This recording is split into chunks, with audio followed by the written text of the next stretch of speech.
ආයුබෝවන් channel එක හා සම්බන්ධ වී සිටින සියලුම දෙනාට නිදුක් නිරෝගී සුවය ලැබේවා කියා ප්‍රාර්ථනා කරනවා.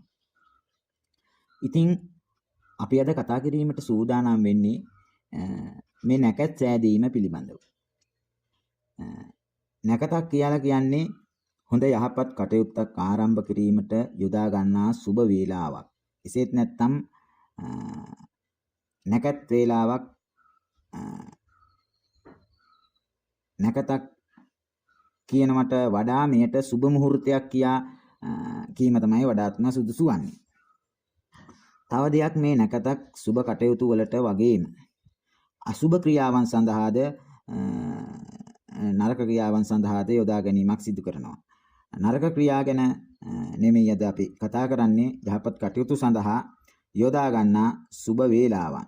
එසේත් නැත්නම් සුබ මුහුර්ත ගැනයි අපි අද කතා කරන්නේ. සියලුම දෙනාට තමන්ගේ යහපත් සුබ කටයුතු සඳහා නිවසක් ඉදි කිරීමට යාමේදී දරුවෙකුට බත් මුලින්ම බත් දීමේදී අකුරු කියවීමේදී විවාහ කටයුතු වලදී දැරවියක් මල්වර වීමේදී මේ ආකාරයේ තවත් බොහෝ කරුණු කාරණා සඳහා මේ සුබ මුහුර්ත එසේත් නැත්නම් සුබ වේලාවන් යොදා ගැනීම සිදු කරනවා.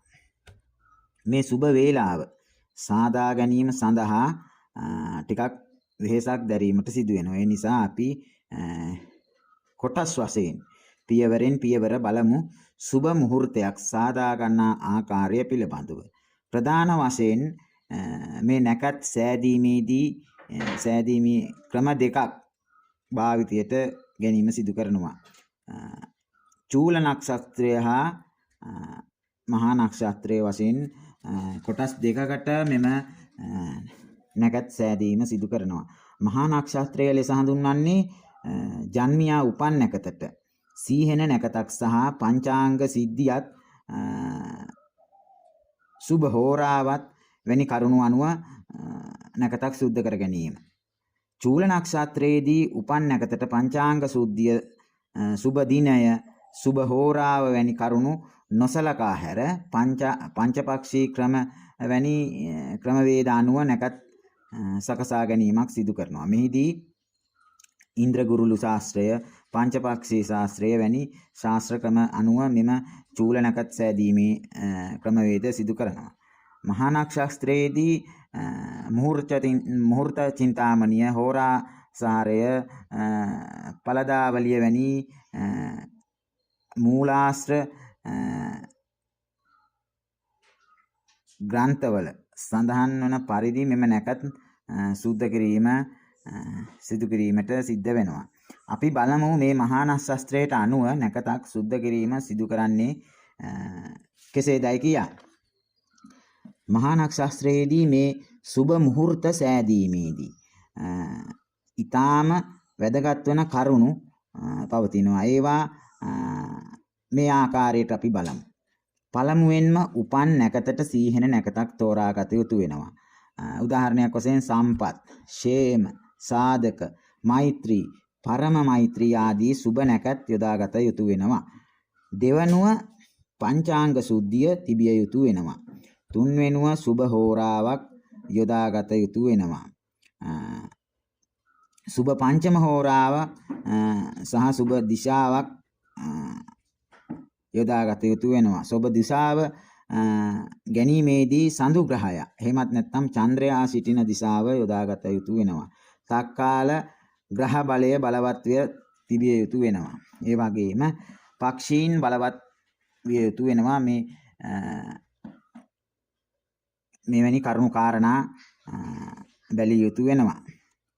මෙම සුබ මුහුර්ත සැකසීමේදී යොදාගත යුතු බැලිය යුතු ප්‍රධානම කරුණු කාරණා ලෙස මේවා සඳහන් කළ යුතු වෙනවා. ඒ වගේම තමන් උපන් නැකතට අසුබ වන විපත්, ප්‍රත්‍යාරේ, වඳ වැනි නැකත් අත්හල යුතු වෙනවා. ඒ වගේම අසුබ හෝරා, විෂ හෝරා, පංචම හෝරා, විෂ පංචම හෝරා, ඒ වගේම රාහු කාලය, මරු සිටින දිශාව, කෝණ මාස, ග්‍රහණ, සංක්‍රාන්ති වැනි මේ ධූමකේතු වැනි කරුණු ඒ වගේම පක්ෂීන් නිදි මර වැනි අවස්ථාවල යෙදෙන කාරණා අත්හැරිය යුතු වෙනවා. මේ නැකත් සුද්ධ කිරීම සිදු කිරීමේදී සෑම දිනකටම නැකතක් උදා වී ගෙවී යාම සිදු වෙනවා. එම නැකත ගෙවෙද්දී තවත් නැකතක් උදා වීම සිදු වෙනවා. මේ ආකාරයට නැකත් 27 උදා වීම ගෙවී යාම මේ ආකාරයට සිදු වෙනවා. දිනකට හිමි නැකත ලෙස ජ්‍යොතිෂයේදී ගණන් ගන්නේ චන්ද්‍රයාන් ගමන් කරන නැකතයි. මේ ආකාරයෙන් අපගේ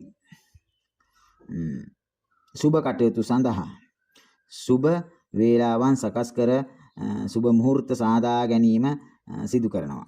දිනකට කාල හෝරාවන් සම්මත ඔරලෝසු වේලාවෙන් පැය 2කමාරක් වෙනවා. ඒ වගේම පංචම කාල හෝරාව වන්නේ මිනිත්තු 12ක කාල හෝරාවක්. මේ ආකාරයට කරුණු කාරණා හරියටම සොයා බලා නැකතක් සුද්ධ කිරීම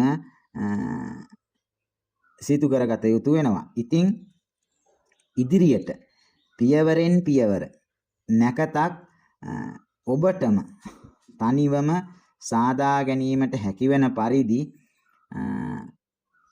පැහැදිලි කර දීම සිදු කරනවා. නැවත තවත් මෙවැනිම නැකත් සෑදීම දෙවැනි කොටසින් හමුවන තුරු ඔබට නිරෝගී සුවය යහපත උදා වේවායි කියා ප්‍රාර්ථනා කරනවා.